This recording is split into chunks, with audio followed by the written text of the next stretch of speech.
Ya Allah. Terus bagaimana hubungan dengan anak saya yang sekolah di pesantren? Ini mau nanya. Yang ketiga adalah Ustaz, Selanjutnya Ustadz bagaimana pertanyaan dari Nur hukumnya Hamid di makanan dan Yogyakarta. uang Dengan siapa makan di mana? yang diberikan oleh mahasiswa yang akan ujian Baik, silakan Ibu. seminar?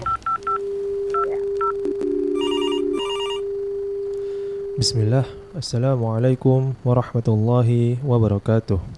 Alhamdulillah, assalatu wassalamu ala rasulillah wa ala alihi wa sahbihi wa man wala wa la hawla wa la quwata illa billah, amma ba'du. Ahlan wa sahlan wa marhaban bikum pemirsa dan juga pendengar Fatwa TV dimanapun Anda berada. Alhamdulillah, senang sekali rasanya dapat kembali menyapa Anda semua dalam program acara favorit kita, tentunya Live Interaktif Fatwa TV dengan tema fikih ibadah bersama guru kita Ustadz Dr. Anas Burhanuddin Hafizahullahu Ta'ala, yang mana beliau merupakan anggota Dewan Fatwa Perhimpunan Al-Irsyad. Salawat dan juga salam tak lupa kita curah limpahkan kepada Nabi kita, Nabi Muhammad SAW, dan juga kepada keluarganya, sahabat-sahabatnya, dan orang-orang yang mengikuti beliau dengan baik hingga hari kiamat. Dan Alhamdulillah pada sore hari ini Ustadz telah hadir membersamai kita di studio Fatwa TV Jember. Kita sapa terlebih dahulu. Assalamualaikum Ustadz. Waalaikumsalam warahmatullahi wabarakatuh. Bagaimana kabar antum hari ini Ustadz? Alhamdulillah, saya sehat, alhamdulillah. Alhamdulillah. Siap Ustadz ya menjawab pertanyaan-pertanyaan yang masuk nantinya Ustadz. Insyaallah, dan kita berdoa semoga acaranya bermanfaat Amin. untuk kita semuanya. Amin ya rabbal alamin. Barakallahu fikum Ustaz. Baik pemirsa dan juga pendengar Fatwa TV dimanapun Anda berada, Alhamdulillah Ustadz dalam keadaan baik, dan tak lupa kita doakan juga semoga guru-guru kita yang lainnya, ustadz-ustadz kita yang lainnya selalu dalam keadaan sehat, selalu dalam lindungan Allah Subhanahu wa Ta'ala, agar kedepannya dapat senantiasa memberikan faedah ilmu yang bermanfaat bagi kita semua. Amin ya rabbal alamin. Pemirsa dan juga penyimak Fatwa TV dimanapun Anda berada, juga kami informasikan bahwasanya live interaktif pada sore hari ini juga disiarkan di beberapa stasiun radio. Di antaranya ada Radio Binbas Yogyakarta, Radio Sahabat Tegal, Radio MDFM Probolinggo, Radio Amuba Pangkal Pinang, Radio Sago FM Sumbar, Radio Gema FM Bontang, Radio Al-Hikmah Banyuwangi, Radio Albina AM Bekasi, Radio Tuah FM Riau, Radio Dai Tengaran. Dan kami juga mengajak pemirsa dan juga pendengar Fatwa TV dimanapun Anda berada untuk bergabung bersama kami, berinteraksi langsung bersama Ustadz, bertanya melalui layanan interaktif kami di 0821 706087. Sekali lagi di 0821 706087. Baik, sebelum kita memasuki sesi tanya jawab pada live interaktif hari ini, kita dengarkan terlebih dahulu nasihat singkat dari Ustadz Dr. Anas Burhanuddin. Kepada Ustadz kami persilahkan. Bismillahirrahmanirrahim. Ada sebuah nukilan dari sebagian ulama Islam di mana mereka mengatakan la yazalun nasu ala khair, la yazalul insanu ala khair ma sarrathu hasanatuhu wa ahzanathu sayyi'atuhu. Seseorang masih berada di atas kebaikan selagi dia bergembira dengan kebaikan-kebaikannya dan sedih dengan keburukan-keburukannya. Bergembira dengan kebaikan atau senang melihat kebaikan adalah perasaan dasar seorang muslim. Itu sudah defaultnya, hendaknya seorang muslim bergembira dengan kebaikan-kebaikan, dan terlebih lagi kalau kebaikan tersebut adalah kebaikan yang dia lakukan. Maka selagi seseorang bergembira dengan kebaikan-kebaikan yang dia lihat, amal-amal soleh yang dia saksikan, dan juga amal soleh yang dia lakukan, maka dia masih berada di atas kebaikan. Ditambah lagi dia masih bersedih dengan keburukan-keburukan. Demikian juga melihat keburukan, melihat maksiat adalah sesuatu yang menyedihkan seorang muslim. Karena kita mencintai Allah Subhanahu wa taala, maka kita sedih saat melihat Allah Subhanahu wa taala dimaksiati. Maka para yang dasar bagi seorang muslim adalah membenci maksiat dan keburukan-keburukan. Terutama jika maksiat dan keburukan itu dia sendiri yang melakukannya. Dan Ini sebenarnya adalah sesuatu yang sudah sesuai dengan fitrah seorang muslim, dan barangkali kita menganggapnya sebagai sesuatu yang sepele. Tapi ternyata para ulama kita melihat itu sebagai sebuah tanda kebaikan yang besar. Kalau seseorang masih gembira dengan amal-amal solehnya, dan dia bersedih dengan keburukan-keburukan dan maksiat yang dia lakukan, maka dia masih berada di atas kebaikan. Iya, karena sedih dengan maksiat, ya, sedih dengan melihat keburukan yang kita lakukan, ini adalah sesuatu yang merupakan tanda kebaikan. Para ulama melihatnya sebagai sebuah kebaikan yang cukup tinggi, meskipun barangkali kadang-kadang kita melupakan nikmat itu. Padahal di luar sana ada banyak orang yang ketika mereka berbuat dosa, mereka berbuat maksiat, mereka sudah tidak sedih lagi. Nah, ini adalah menunjukkan hati yang sudah rusak, hati yang sudah mati. Nah, jadi dengan melihat kepada orang-orang yang sudah tidak sakit hati ketika melakukan maksiat, sudah tidak sedih lagi ketika melakukan dosa, maka kita bersyukur kepada Allah Subhanahu wa taala bahwasanya kita tidak sampai pada level itu. Ya, barang kita masih kadang jatuh dalam maksiat, jatuh dalam dosa, tapi kita tidak gembira dengan dosa dan maksiat itu, apalagi bangga dan menceritakannya kepada orang lain, atau kita sudah tidak peduli dan tidak merasa sedih lagi. Ya, alhamdulillah kita masih diberikan rasa sedih ketika kita mengingat dosa-dosa kita dan maksiat-maksiat kita, dan itu adalah sebuah bentuk penjagaan Allah Subhanahu wa taala untuk kita, di mana Allah tidak mematikan hati kita. Hati kita masih hidup meskipun kadang-kadang kita masih jatuh dalam maksiat. Tapi kita sedih karena maksiat tersebut, untuk kemudian merasa tidak nyaman di situ, tidak lama-lama berkubang di situ, untuk kemudian bangkit kembali kepada Allah Subhanahu wa taala lagi. Nah, maka siapa yang memiliki hati yang masih sedih ketika melakukan maksiat dan bergembira ketika melakukan ibadah dan ketaatan, maka berarti dia masih berada di atas kebaikan. Alhamdulillah. Syukron jazakumullahu khairan Ustadz atas nasihat singkatnya. Semoga apa yang disampaikan dapat bermanfaat bagi kita semua, dan semoga Allah Subhanahu wa taala senantiasa melimpahkan taufik dan hidayahnya kepada kita semua agar dapat senantiasa beristiqomah dalam beramal soleh. Amin ya rabbal alamin. Dan kembali kami mengajak pemirsa dan juga pendengar Fatwa TV dimanapun Anda berada untuk bergabung bersama kami, bertanya langsung kepada Ustadz melalui layanan interaktif kami di 0821 7000 6087. Sekali lagi di 0821 7000 6087. Dan juga kami informasikan bahwasanya kami hanya menerima pertanyaan melalui telepon WhatsApp dan kami tidak menerima pertanyaan melalui chat WhatsApp. Baik, untuk memulai sesi tanya jawab pada live interaktif kali ini Ustadz, kita mulai dari pertanyaan di website Ustadz. Pertanyaan pertama dari hamba Allah di Nusa Tenggara Barat. Assalamualaikum warahmatullahi wabarakatuh Ustadz. Izin bertanya, saya diajak bekerja dalam sebuah event organizer yang menangani klien non-muslim dari luar negeri. Dalam proyek ini terdapat minuman beralkohol yang memang akan disediakan dan merupakan kebutuhan klien kami apabila kegiatan ini nantinya berlangsung. Dalam hati saya mengingkari hal tersebut, namun karena pengadaan minuman alkohol tersebut sudah merupakan program awal dari kegiatan ini, dan saya baru tahu karena baru diajak bergabung ketika semua perencanaan tersebut telah rampung. Dalam pelaksanaannya nanti, saya menolak untuk menangani secara langsung. Bagaimanakah status gaji saya, Ustadz? Mohon pencerahannya. Syukron, jazakumullahu khairan. Iya, pertanyaan ini terkait dengan nasihat pendek yang sudah kami sampaikan tadi di depan, ya, bahwasanya seorang muslim itu masih berada di atas kebaikan kalau dia bergembira dengan kebaikan-kebaikannya dan sedih dengan dosa-dosa dan keburukannya.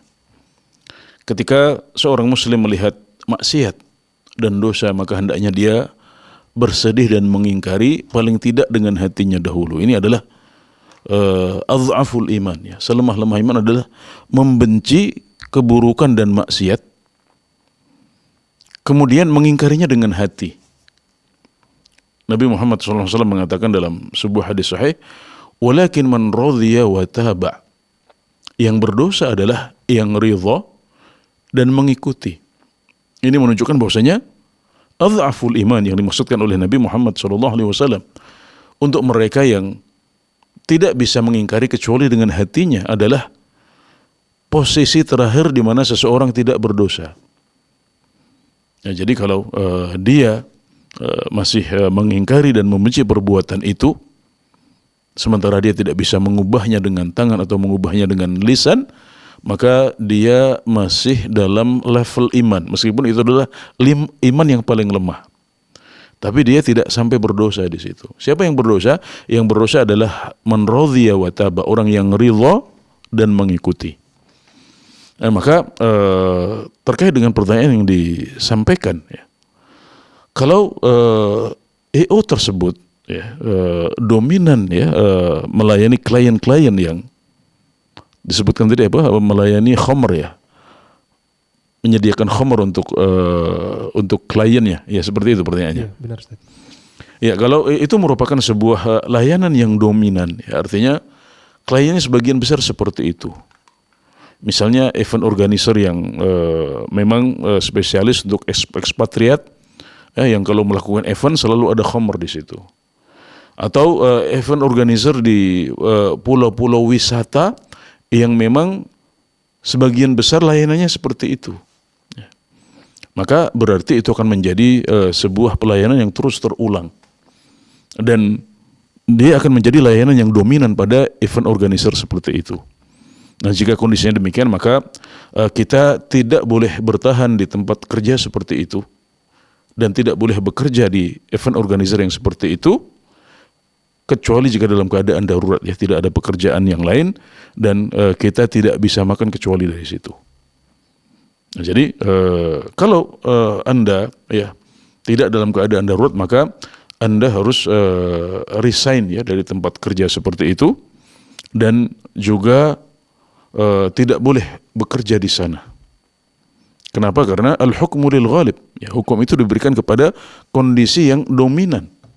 Nah, kalau sehari-hari seperti itu, ya, sementara Nabi Muhammad SAW melaknat banyak orang yang terkait dengan khamr, tidak hanya yang minum, tapi juga orang yang melayani, ya, orang yang saqi, ya, orang yang mengucurkan atau yang menghidangkan khamr itu. Termasuk juga hamilaha, ya, orang yang membawa, ya, sekedar membawa saja, apalagi menghidangnya, itu juga dilaknat oleh Nabi Muhammad SAW. Yang memerasnya juga seperti itu, ya, semuanya terkena laknat. Dan laknat itu menunjukkan dosa besar, yaitu adalah sebuah dosa besar. Nah, kalau Anda melakukannya ya sehari-hari seperti itu, dan itu menjadi pelayanan yang dominan di event organizer tempat Anda bekerja, maka berarti kita memberikan hukum yang ghalib. Berarti di sana ada pekerjaan yang tidak halal, ya, bahkan terlaknat ya oleh Allah Subhanahu wa taala. Maka tidak ada alasan untuk bertahan di tempat kerja seperti itu. Ya, adapun kalau hal tersebut bukan merupakan sesuatu yang dominan, ya. Jadi pada umumnya menyelenggarakan event ya yang halal, ya, event yang halal yang dibolehkan dalam agama Islam, ya, tidak harus ibadah, tapi paling tidak dia mubah, ya, tidak berdosa. Nah, maka yang seperti inilah yang kita tidak bisa hukumi pendapatannya menjadi haram, ya. Adapun yang pertama tadi yang maksiat dan layanan khamrnya adalah dominan dan sehari-hari, maka bekerja di sana akan memberikan pendapat yang tidak halal, ya, kecuali dalam keadaan darurat. Nah, sedangkan yang tidak dominan, ya, hanya barangkali sesekali, maka kondisi seperti itulah yang barangkali ya memberikan rukhsah. Dalam arti rukhsah di sini adalah tidak melayani, ya, berusaha untuk tidak melayani kecuali terpaksa.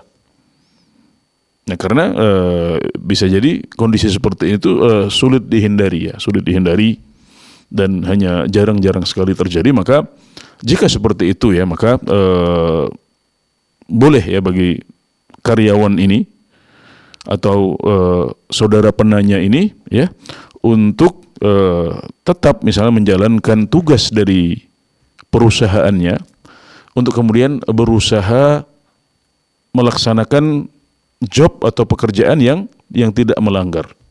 Dan sebisa mungkin menghindari untuk langsung memberikan khamar atau membawakannya kepada klien, ya. Nah, jika dia sudah berusaha seperti itu, ya, dan dia bisa menghindar, maka tidak masalah, ya, dia tetap bertahan di event organizer seperti itu dan penghasilannya tetap halal, ya. Kenapa kita katakan halal? Karena yang dominan adalah halal, ya.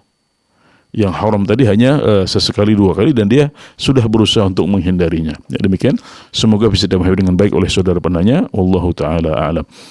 Syukran jazakumullahu khairan Ustaz atas jawabannya. Semoga dapat menjadi solusi dan juga menjawab pertanyaan dari Bapak hamba Allah di Nusa Tenggara Barat.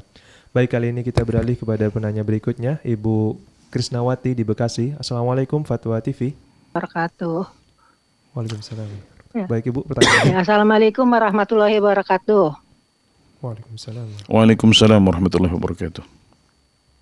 Ustadz, saya mau menanyakan, kalau ada orang yang sholat subuhnya sering kesiangan, masih merokok, padahal udah ngaji itu Ustadz, tapi dia niat banget untuk berpoligami, itu apa namanya, bagaimana tuh Ustadz ya? Kadang istrinya juga kayaknya nggak terima, terus berribut, terus tiap hari itu gimana jalan keluarnya Ustadz kalau kayak gitu? Apakah masih bisa ditolerir kalau yang sholat subuhnya aja masih kesiangan, rokok masih, udah ngaji juga gitu? Itu aja Ustadz, mohon penjelasannya. Makasih. Assalamualaikum warahmatullahi wabarakatuh. Ya, baik ya. Jadi nikmat untuk bisa mencintai sunnah Nabi Muhammad SAW dan berusaha untuk menjadi bagian dari ahlu sunnah, ini adalah sebuah nikmat dan pilihan dari Allah Subhanahu Wa Taala. Maka siapa yang merasa, ya, Allah bukakan hatinya untuk sadar pada cinta sunnah Nabi Muhammad SAW, hendaknya dia bersyukur kepada Allah Subhanahu Wa Taala. Kemudian di antara bentuk syukur itu adalah terus berusaha mematut diri, mencintai dan mengamalkan sunnah Nabi Muhammad SAW dalam semua aspek. Ya, karena ahlu sunnah itu adalah sebuah konsep yang lengkap.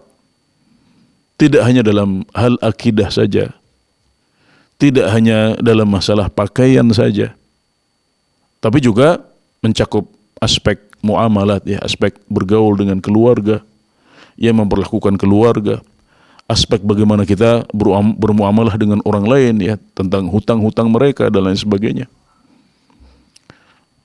Dan juga sunnah itu bukan hanya poligami. Maka ini harus dipahami, ya. Jadi jangan menyempitkan arti sunnah pada beberapa hal yang sesuai dengan hawa nafsu kita saja. Nah, ini adalah salah, dan yang lebih penting bagi kita adalah untuk tidak mengklaim sebagai ahlu sunnah, ya. Tapi yang lebih penting adalah untuk membuktikan bahwasanya kita memang benar-benar mencintai sunnah Nabi Muhammad SAW. Ini yang pertama. Kemudian yang kedua adalah jangan sampai salah prioritas. Ya, artinya memang betul, ya, bahwasanya poligami itu dibolehkan, ya. Dibolehkan dalam agama kita. Ya, kemudian siapa yang kemudian memilih jalan poligami, maka dia punya kewajiban-kewajiban yang tidak boleh diabaikan. Nah, dia harus adil di sana, ya. Dia harus siap dengan konsekuensinya. Ada banyak hal, ya, jadi yang harus dipikirkan sebelum kita melangkah ke pintu poligami. Ya, jadi kita harus siap betul-betul dengan konsekuensinya. Nah, dan jangan sampai poligami tersebut malah membuat kita kehilangan rosid, ya, atau aset yang sebelumnya sudah kita miliki, ya, berupa keluarga kita, kemudian anak-anak kita, ya. Jangan sampai kita mengorbankan mereka, ya. Jadi memang itu boleh, tapi syaratnya ketat, ya, syaratnya ketat, dan Anda harus bisa memenuhi hal tersebut, ya, ketika ada keinginan, ya, ada kebutuhan, ya, kemudian ingin, ya, untuk melakukan hal tersebut, ya. Dan kita mengetahui bahwasanya Nabi Muhammad SAW juga berpoligami, ya, tapi jangan hanya mencontoh pokok poligaminya, ya. Tapi contoh juga bagaimana beliau menjalani kehidupan poligami itu bersama istri-istri Rasulullah SAW, di mana beliau tidak berbuat zalim, ya, dan semua keluarganya hidup dalam kondisi sakinah, ya, mawaddah warahmah, ya. Jadi seperti itu, ya. Maka hendaknya yang pertama, yang selanjutnya adalah saudara jangan salah prioritas, ya. Ya, artinya yang wajib harus didahulukan dahulu. Ya. Seperti tadi misalnya menjaga sholat pada waktunya, ya, menjaga sholat secara berjamaah, ini adalah hal yang penting. Ya. Nah, jangan salah prioritas ya kita mengejar hal-hal yang sifatnya sunnah atau mubah, tapi yang wajib kita abaikan. Ini juga adalah sebuah kesalahan. Kemudian yang selanjutnya adalah hendaknya menimbang diri ya, apakah memang benar sudah siap ya secara kemampuan nafkah batin, kemudian juga secara kemampuan nafkah lahir, secara ekonomi apakah siap untuk menjalani, itu harus dipertimbangkan.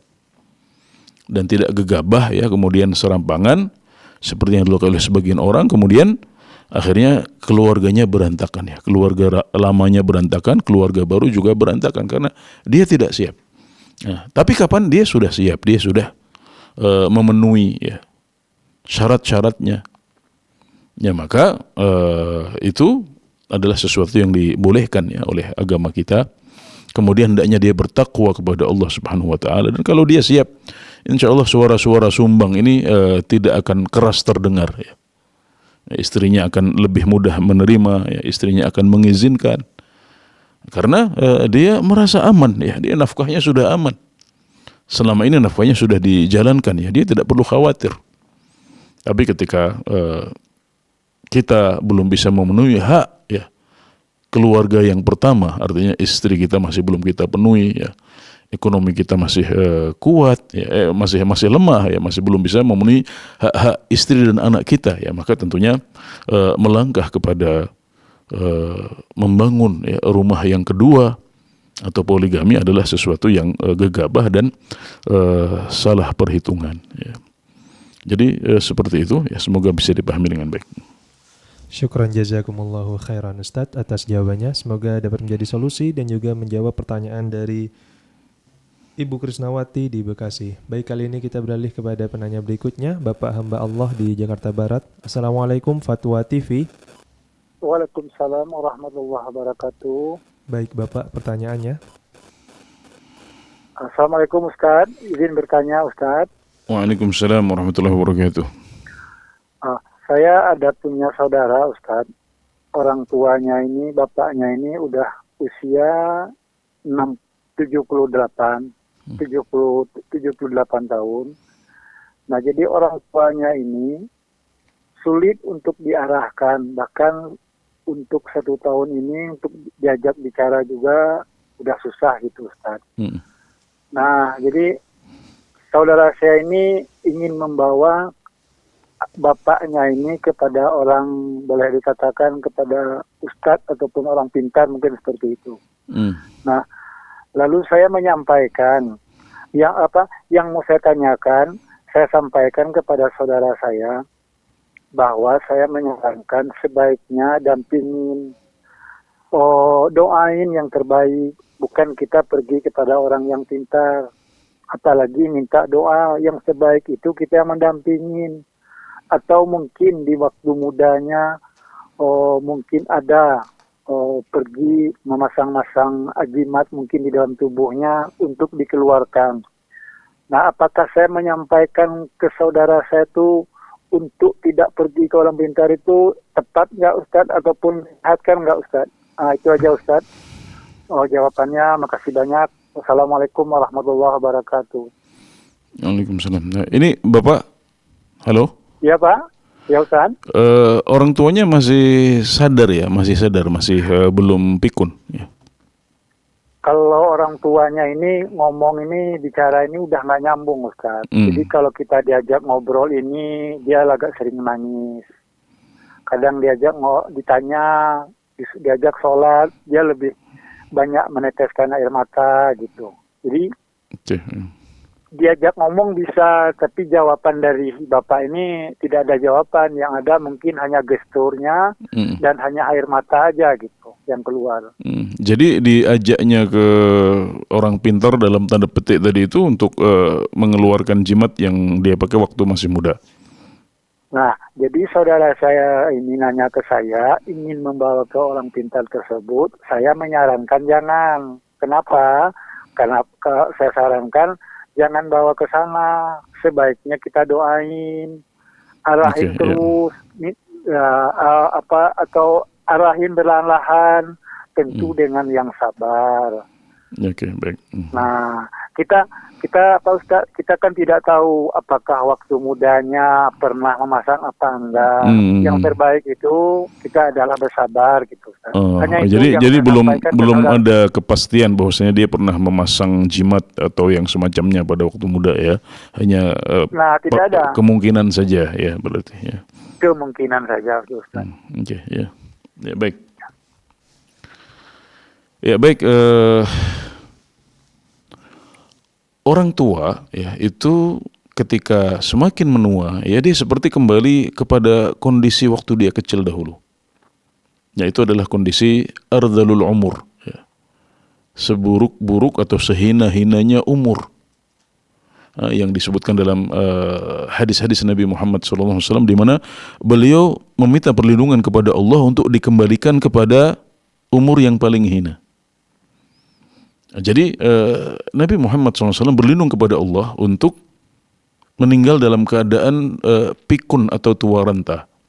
Tentunya masalah umur itu adalah ketentuan Allah Subhanahu Wa Taala.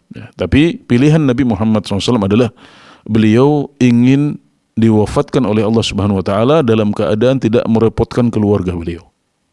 Maka beliau berlindung kepada Allah agar tidak dikembalikan kepada kondisi pikun atau kondisi sehina-hina umur tadi itu. Nah, maka kita mendapati ya bahwasanya ini adalah salah satu doa beliau yang diijabahi oleh Allah Subhanahu Wa Taala di mana beliau wafat pada umur 63 tahun. Dan ini adalah umur yang masih relatif segar ya bagi orang yang hidup ya.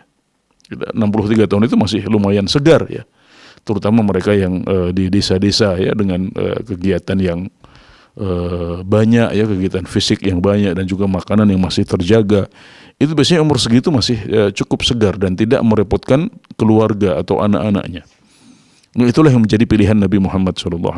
Artinya apa? Artinya memang beliau Rasulullah SAW mengisyaratkan akan ada umur seperti itu ya, umur yang disebut sebagai ardhalul umur. Maka hendaknya ketika seorang anak ya mendapatkan orang tuanya dalam keadaan pikun, dalam keadaan lemah ya, dalam keadaan sudah tidak sadar, maka dia harus sabar ya, karena memang itulah takdir dia ya. Allah memberikan dia umur yang panjang ya, dan umur panjang ini bukan aib ya. Umur panjang kalau kita isi dengan banyak kebaikan, ketaatan kepada Allah Subhanahu Wa Taala, maka itu adalah umur yang paling bagus. Orang yang paling bagus adalah yang umurnya panjang, amalannya baik. Nah, tapi memang umur panjang ini salah satu kalau bisa dikatakan sebagai efek sampingnya adalah fisik yang melemah, kemudian kembali kepada kondisi kekanak-kanakan. Ya. Sebagian orang yang pikun itu ngompol, ya. Dia tidak bisa untuk menahan kencingnya sendiri, persis ketika dia masih bayi dahulu. Maka ini adalah kondisi yang sudah diisyaratkan oleh Nabi Muhammad SAW. Maka anak-anak yang diuji oleh Allah Subhanahu Wa Taala dengan orang tua yang pikun hendaknya sabar dan tersenyum melihat peluang itu, karena itu adalah pahala yang besar di sisi Allah Subhanahu Wa Taala. Hendaknya dia bersabar ya, kemudian melayani kedua orang tuanya ya, merawat mereka sebagaimana dulu waktu dia kecil dirawat oleh keduanya. Waktunya untuk membalas budi.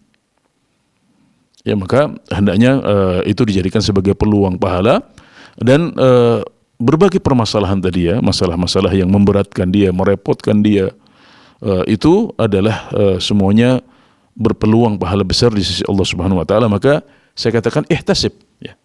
Berharaplah pahala besar dari Allah Subhanahu Wa Taala dari kesulitan-kesulitan yang Anda hadapi, dan Anda harus sabar.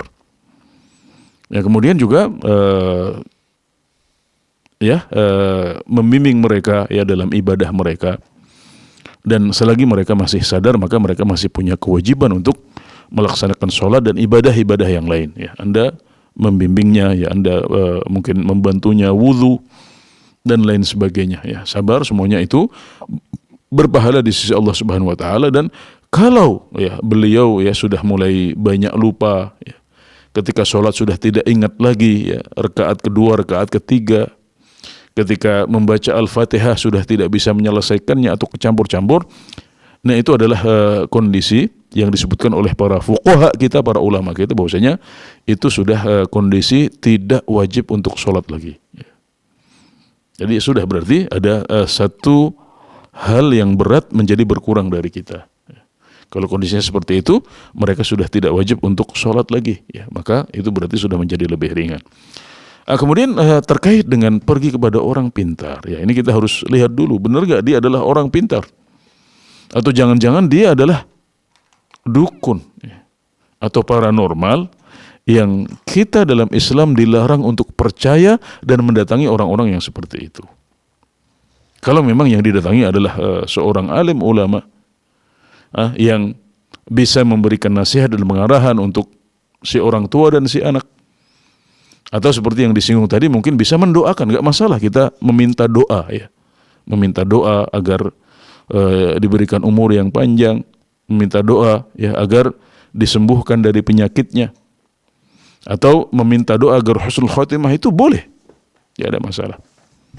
Tapi jangan sampai salah orang, ya. Adapun kalau yang dituju dan dicari adalah dukun atau paranormal, maka kita mengetahui bahwasanya kita dalam Islam dilarang untuk percaya kepada mereka dan dilarang untuk mendatangi mereka. Nah, jadi hendaknya dipastikan dulu, ya, dan kalau yang didatangi adalah alim ulama yang benar-benar soleh, ya, maka silahkan, tidak masalah, ya, meminta nasihat atau meminta doa. Adapun kalau yang didatangi adalah dukun dan paranormal, maka kita sudah mengetahui itu sesuatu yang dilarang dalam agama kita. Bahkan itu merupakan salah satu pembatal keislaman. Nabi Muhammad SAW mengatakan, "Man ata kahinan fasaddaqahu bima yaqul faqad kafara bima unzila ala Muhammadin sallallahu alaihi wasallam." Barang siapa yang mendatangi seorang dukun dan percaya dengan apa yang dia ucapkan, maka dia telah kafir dengan apa yang diturunkan kepada Nabi Muhammad SAW. Wal'iyadzubillah, ya. Jadi harus hati-hati, ya. Jadi sabar, ya. Jadikan pahala atau jadikan pelayanan kepada orang tua yang sudah pikun sebagai ladang pahala yang besar di sisi Allah Subhanahu wa taala, dan jangan bermudah-mudah, ya, untuk terpedaya dengan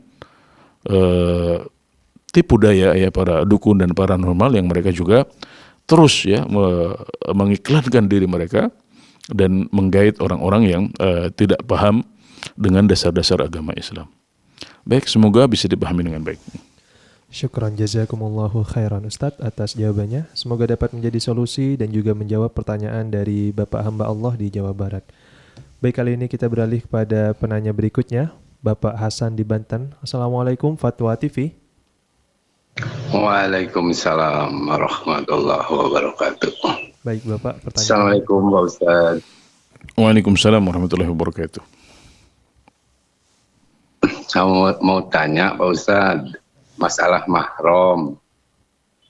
Saya punya anak perempuan, maksudnya anak angkat perempuan dari umur 2 hari dilahirkan sama ibunya.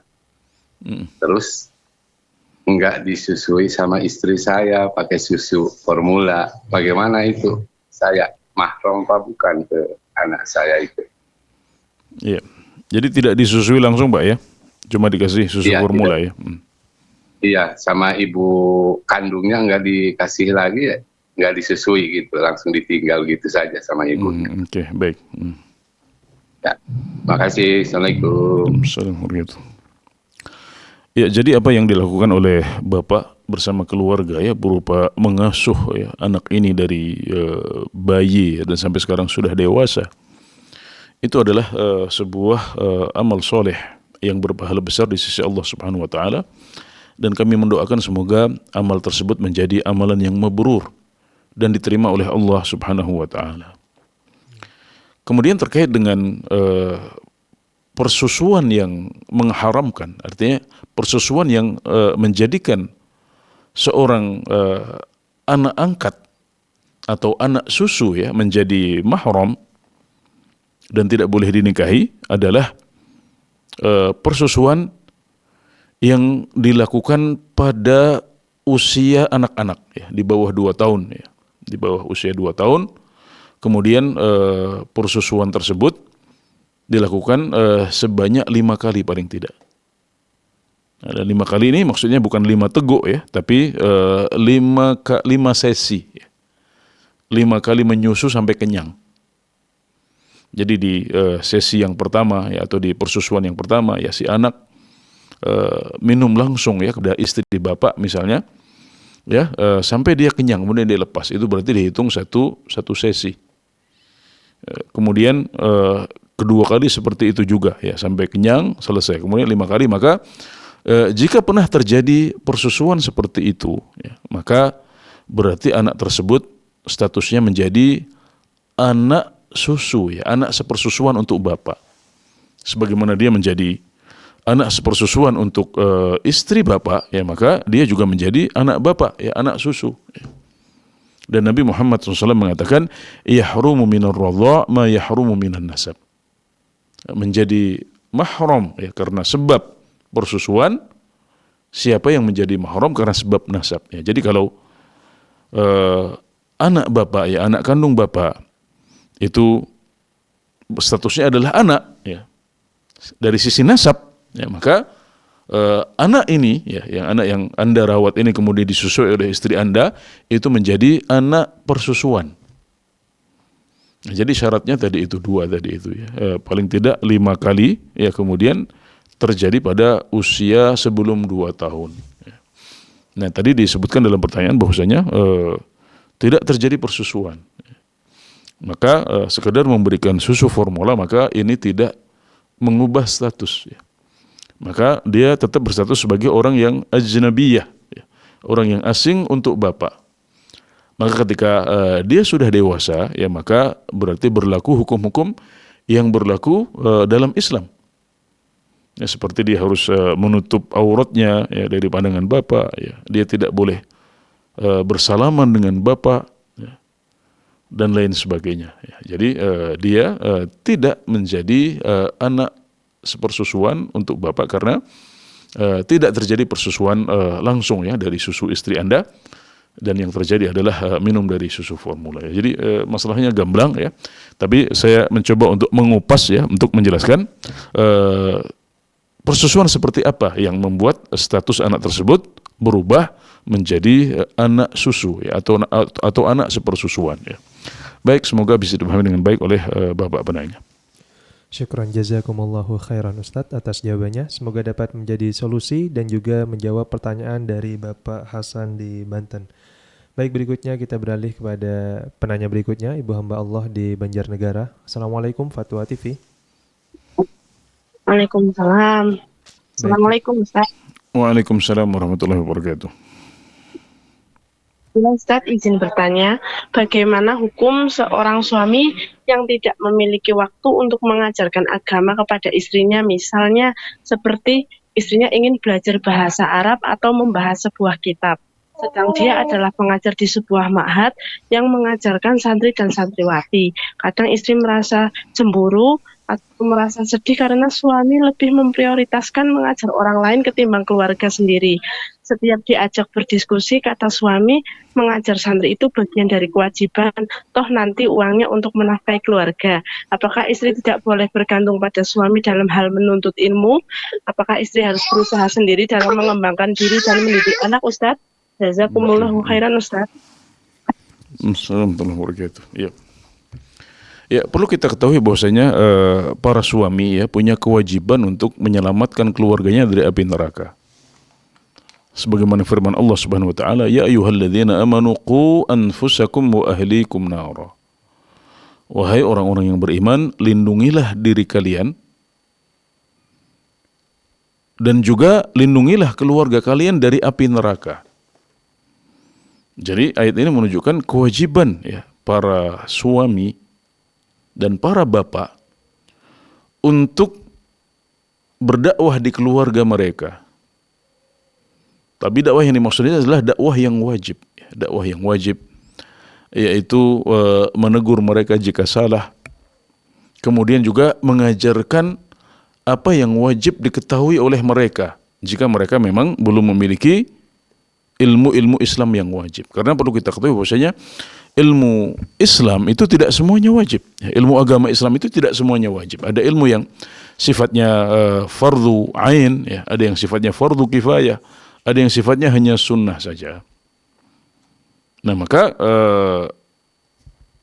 jika para istri dan anak-anak sudah memiliki ilmu yang wajib, ya misalnya tentang tauhid, ya, mengetahui bentuk-bentuk kemusyrikan, mengetahui pentingnya sunnah dan bahayanya bid'ah, sudah mengetahui tentang maksiat-maksiat yang tidak boleh dilakukan, terutama yang dosa-dosa besar, dan beberapa hukum agama Islam yang wajib untuk diketahui. Contohnya yang lain adalah tata cara berwudu, ya, sampai level bisa mengerjakan sholat dengan sah dan diterima oleh Allah Subhanahu wa taala. Tidak harus paham sampai bisa berfatwa, ya, bisa menjelaskan kepada orang lain. Yang wajib adalah belajar sholat, belajar wudu yang membuat wudu dan sholatnya sah dan diterima oleh Allah Subhanahu wa taala. Hanya itu saja yang wajib. Yang selebihnya sudah tidak wajib lagi. Kemudian untuk hafalan Al-Quran yang wajib kata para ulama hanya surat Al-Fatihah saja.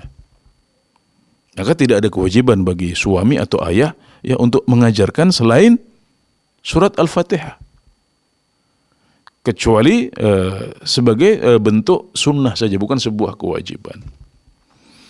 Nah, jadi harus dipilah seperti itu, ya. Jadi kewajiban untuk menjaga istri dan anak-anak dari siksa Allah Subhanahu wa taala atau dari neraka, ya, ini tidak berarti semuanya wajib, termasuk untuk mengajarkan tahfidz Al-Quran atau mengajarkan kitab, ya, atau misalnya tadi yang disebutkan mengajarkan bahasa Arab. Nah, jadi itu insya Allah tidak termasuk ilmu yang wajib.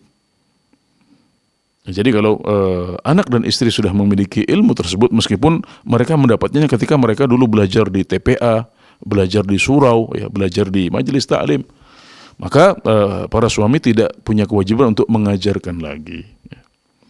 Tapi apakah kemudian dia lantas tidak mengajarkan ilmu-ilmu yang sunnah ini kepada anak-anaknya sebagai kewajiban? Tidak. Tapi alangkah baiknya, apalagi kalau sudah diminta, ya, maka ini nasihat saya adalah ada komunikasi yang baik, ya. Sampaikan, ya, bahwasanya memang betul tidak wajib. Tapi ketika istri, ya, meminta, anak-anak juga meminta, maka itu bisa menjadi sarana, ya, menjadi sarana untuk bisa duduk bersama, mengaji bersama, ya. Tentunya suasananya berbeda dengan ketika kita mengajar orang di luar sana, ya. Maka saya sarankan agar ada komunikasi yang baik, ya, untuk mendekati suami, ya, atau ayah, agar mereka bisa mendapatkan hak, ya, untuk belajar juga, ya. Katakan saja betul tidak wajib, ya, kita insya Allah yang wajib-wajib sudah tahu, ya. Tapi kita ingin yang bonusnya juga, ya, bukan boleh seperti itu, ya. Jadi sekaligus saya mengingatkan kepada kawan-kawan, ya, para dakwah, ya, para juru dakwah, para ustadz, ya, untuk tidak melupakan, ya, tidak melupakan, karena anak istri kita itu lebih berhak untuk mendapatkan ilmu kita. Dan kalau mereka sudah meminta, ya, ya, meskipun tidak wajib, tapi alangkah baiknya kalau kita bisa memenuhi permintaan mereka, ya. Dan ini adalah sebuah peluang dakwah yang besar, yang penting, ya, karena kita akan berdakwah untuk keluarga kita sendiri, ya. Tapi nanti kalau misalnya saat berkomunikasi, ya, ibu mendapatkan jawaban, oh masih belum sempat, ya sudah, sabar dulu, ya. Nanti ditagih lagi, ya, semester depan, ya, atau tahun depan, ya. Tapi dengan komunikasi yang baik, dan sambil menunggu kesempatan itu, ya, alhamdulillah di zaman kita ada banyak sarana untuk bisa belajar, ya. Kalau suami belum sempat, ya, maka kita bisa menyimak dan mengikuti siaran-siaran kajian yang lain, ya, baik di radio, di TV, atau di majelis-majelis ta'lim dan masjid-masjid sekitar kita. Alhamdulillah, ya. Syukran jazakumullahu khairan Ustadz atas jawabannya. Semoga dapat menjadi solusi dan juga menjawab pertanyaan dari ibu hamba Allah di Banjarnegara. Baik, berikutnya pertanyaan dari Fulanah di Jawa Tengah. Bismillah, Assalamualaikum warahmatullahi wabarakatuh Ustadz. Assalamualaikum ilaikum. Afwan izin bertanya, apabila ada hutang puasa karena haid dan sudah bertahun-tahun selama 6 tahun, belum sempat mengkodok tanpa ada uzur syar'i. Pertanyaannya, apakah kodok puasanya akan berlipat sesuai tahun yang ditinggalkan? Lalu, apakah ada konsekuensi bayar fidyah juga dan dilipatkan sesuai tahun yang ditinggalkan? Dan yang terakhir, bagaimana cara menghitung kodok puasa dan fidyahnya? Syukran jazakumullahu khairan. Baik ya, jadi ketika ada seorang wanita yang meninggalkan puasa karena haid, maka yang menjadi kewajiban dia adalah mengganti hari tersebut di hari yang lain.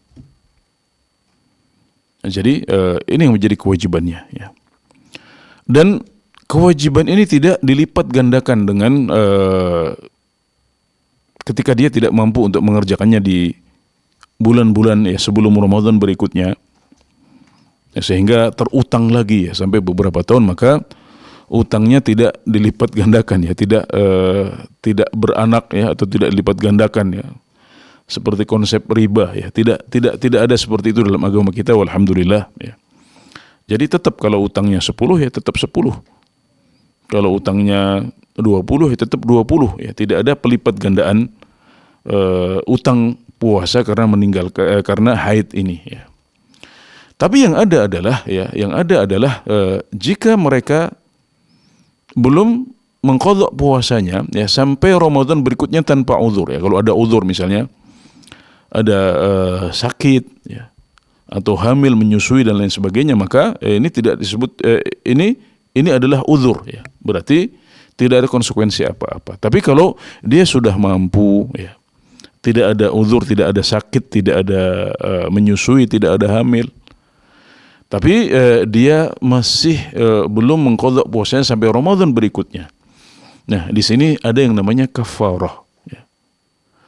Ada kafarah ya berupa memberikan makan ya kepada orang miskin untuk setiap hari puasa yang belum diqadha sampai datang Ramadan berikutnya.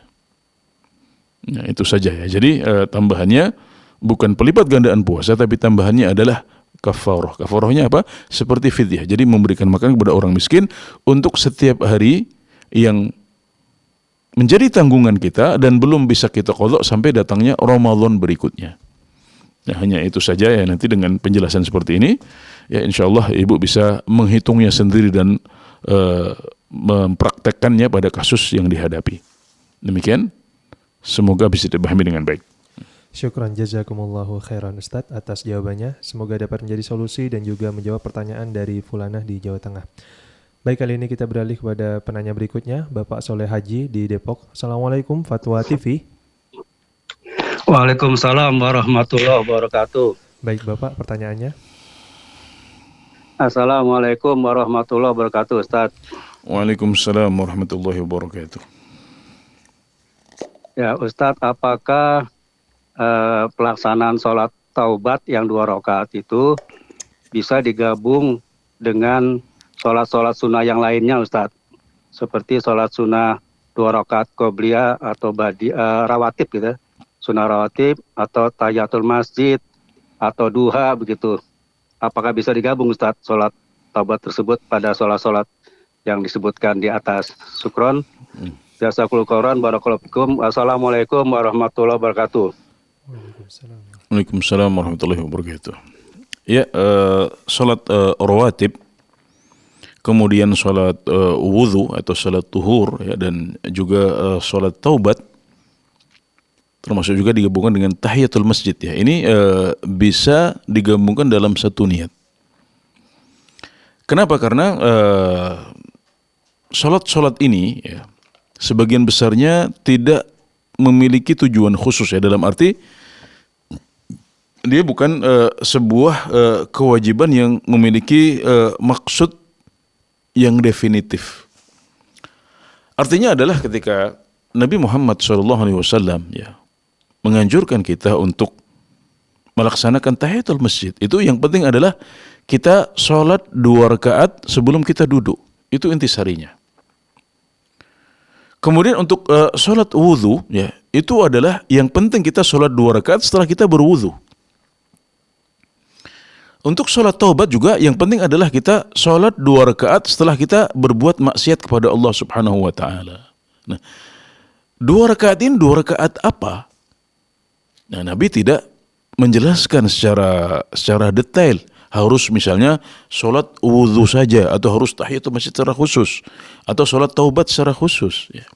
Ya, dalam redaksi hadis-hadis yang menganjurkan sholat-sholat ini, ya, yang diminta adalah sholat 2 rakaat ya, setelah kita berwudhu, sholat 2 rakaat setelah kita berdosa atau bermaksiat, kemudian juga sholat 2 rakaat sebelum kita duduk saat masuk masjid. Nah, jadi yang punya tujuan khusus adalah sholat qobliyah atau sholat rawatibnya. Nah, maka dengan demikian yang menjadi inti adalah sholat rawatib, kemudian bisa digabungkan bersama sholat rawatib atau sholat qobliyah ini, niat ya qobliyah, maksud saya niat tahiyatul masjid, atau niat wudhu, atau niat sholat wudhu, atau niat sholat taubah sekalipun. Ya. Dan begitu penjelasan para ulama tentang mana yang boleh digabungkan dan mana yang tidak boleh digabungkan. Nah, kalau kita menggabungkan antara qobliyah subuh dengan sholat subuh misalnya, nggak boleh, karena masing-masing punya tujuan tersendiri. Istilahnya para ulama al-maqsad al-khas, ya, punya tujuan khusus. Ya, sholat puasa Senin Kamis tidak boleh digabung dengan puasa qadha misalnya. Kenapa? Karena puasa qadha punya tujuan tersendiri. Ya, puasa Senin Kamis juga punya tujuan tersendiri. Nah, yang boleh digabungkan niatnya adalah ibadah-ibadah yang tidak memiliki tujuan khusus, yang ditandai dengan apa? Dengan penyebutan tadi itu. Yang penting sholat 2 rakaat sebelum duduk ketika masuk masjid, atau setelah berwudu, atau setelah berdosa atau bermaksiat kepada Allah Subhanahu wa taala. Ibadah-ibadah yang tidak disebutkan punya tujuan khusus ini, dia bisa digabungkan dengan ibadah lain yang semisal, yang bentuknya sama tapi memiliki tujuan khusus, seperti sholat sunnah rawatib atau qobliyah. Ya, seperti itu. Semoga bisa dipahami dengan baik. Syukran jazakumullahu khairan Ustadz atas jawabannya. Semoga dapat menjadi solusi dan juga menjawab pertanyaan dari Bapak Soleh Haji di Depok. Baik, berikutnya kita beralih kepada pertanyaan dari Alam di Sumatera Barat. Assalamualaikum warahmatullahi wabarakatuh. Izin bertanya Ustadz, apabila kita tidak mengangkat tangan secara sempurna ketika bangkit dari ruku, apakah sholat batal dan apakah sah sholat dengan kita yang masih belum pandai serta was-was dalam bacaan sehingga sering mengulang-ulang atau memutus bacaan karena salah baca atau salah dalam makhraj huruf. Syukran jazakumullahu khairan. Ya, baik, mengangkat tangan saat mengucapkan takbir, ya, ini hukumnya adalah sunnah. Ya. Hukumnya adalah sunnah dan bukan merupakan sebuah kewajiban, apalagi rukun dalam sholat kita. Jadi kalau kita hanya mengucapkan misalnya Allahu Akbar saja saat turun ke ruku, ya, kita hanya mengucapkan Allahu Akbar tanpa mengangkat kedua tangan kita. Atau saat takbiratul ihram kita hanya mengucapkan Allahu Akbar langsung tanpa mengangkat, maka sholat kita tetap sah. Kenapa? Karena hal tersebut hukumnya sunnah saja. Yang rukun adalah mengucapkan takbiratul ihram, kemudian juga mengucapkan takbir itu adalah kewajiban dalam sholat. Adapun mengangkat tangannya hukumnya sunnah saja. Jadi kalau disebutkan pertanyaan saat bangun dari ruku, ya. Saya bangun dari ruku. Ya, sebelum itu kita sampaikan bahwasanya ada 4 posisi yang disunahkan untuk mengangkat kedua tangan saat takbir, ya, yaitu saat takbiratul ihram, kemudian saat turun menuju sujud, ya, saat bangun dari ruku, nah kemudian ketika bangun dari rakaat kedua menuju rakaat ketiga. Nah, di situ semuanya disunahkan untuk mengangkat tangan, ya. Kemudian kita mengucapkan Allahu Akbar. Nah, jadi posisi setelah bangun dari ruku ini adalah salah satu posisi yang disunahkan. Tapi hukumnya apa? Hukumnya adalah sunnah. Jadi kalau Bapak tidak mengangkat tangan sama sekali, maka itu juga nggak apa-apa. Apalagi ini disebutkan mengangkat tangan tapi tidak sempurna, ya berarti ini ya dapat pahala, tapi tentunya tidak sepenuh mereka yang melakukan dengan sepenuh hati, dengan sempurna, ya. Jadi prinsipnya ya yang sunnah, ayo kita perbanyak, ya. Nah, kecuali kalau punya uzur misalnya karena sakit sehingga tidak sempurna, maka pahalanya tetap sempurna insyaallah, ya. Jadi ini untuk poin yang pertama, tidak masalah karena hukumnya sunnah. Kemudian yang kedua, surat yang wajib dihafal oleh seorang muslim, ya, menurut para ulama, ini dijelaskan oleh Syekhul Islam Ibnu Taimiyah juga, yang wajib hanya surat Al-Fatihah. Nah, maka setiap muslim harus hafal surat Al-Fatihah dan bisa membacanya dengan benar. Tapi kalau misalnya ya saat sholat, ya mereka belum hafal, ya sudah ada kewajiban sholat tapi belum hafal atau bacaannya masih salah-salah, ya di sini Anda bisa sholat sebisanya, ya sholat apa adanya. Jadi sebisanya, bahkan kata para ulama, kalau bisanya hanya bismillah, ya hanya bismillah saja, nggak apa-apa. Kalau bisanya hanya Allahu Akbar, boleh Allahu Akbar saja, yang penting sholat. Tapi kemudian setelah itu kita belajar, kalau kita sudah hafal Al-Fatihah, maka kita baca Al-Fatihah paling tidak. Ya, dan kalau masih salah-salah maka terus ditingkatkan, ya, terus diperbaiki, karena ini merupakan sebuah kewajiban bagi setiap muslim, fardhu ain.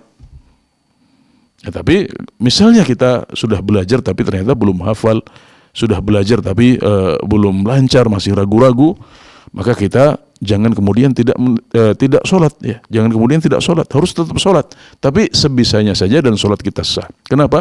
Karena itu yang menjadi kemampuan kita, hanya itu yang kita mampu. Tapi setelah itu kemudian kita belajar lagi, perbaiki lagi, datang kepada ustadz, ya, tahsin, tahfidz, ya. Dan kewajiban itu hanya untuk Al-Fatihah saja, ya. Adapun surat-surat yang lain, ya, surat yang dibaca setelah Al-Fatihah, maka ini hukumnya ringan, alhamdulillah, ya. Lakukan sebisanya, kemudian juga terus belajar dan perbaiki bacaan kita agar pahala kita semakin banyak dan ibadah sholat kita semakin berkualitas sehingga pahalanya juga semakin banyak. Syukran jazakumullahu khairan Ustadz atas jawabannya. Semoga dapat menjadi solusi dan juga menjawab pertanyaan dari saudara Alam di Sumatera Barat. Tapi Ustadz, alhamdulillah pertanyaan tadi merupakan pertanyaan terakhir dan sekaligus menjadi penutup pada kesempatan kali ini. Semoga di lain kesempatan kita dapat kembali menyapa para pemirsa Fatwa TV dimanapun Anda berada, insya Allah. Baik pemirsa dan juga pendengar Fatwa TV dimanapun Anda berada, berakhir sudah perjumpaan kita pada live interaktif ini. Dan kami mohon maaf bagi Anda yang belum sempat kami bacakan pertanyaannya, namun Anda dapat terus mengikuti live interaktif Fatwa TV mulai dari hari Senin sampai dengan hari Jumat. Dan kami mengajak Anda semua untuk kembali mengikuti siaran live interaktif Fatwa TV malam hari ini pada pukul 8 bersama guru kita Ustadz Dr. Abdullah Roy hafizahullah ta'ala dengan tema Jalan Lurus. Dan kami juga mengajak kaum muslimin dimanapun Anda berada untuk bergabung bersama kami dalam syiar dakwah Islam melalui rekening aktif yang dapat Anda saksikan di layar kaca Anda semua. Baik, kami mewakili rekan yang bertugas pamit undur diri. Kita tutup dengan doa kafaratul majelis. Subhanakallahumma wa bihamdika asyhadu an la ilaha illa anta astaghfiruka wa atubu ilaik. Wassalamualaikum warahmatullahi wabarakatuh.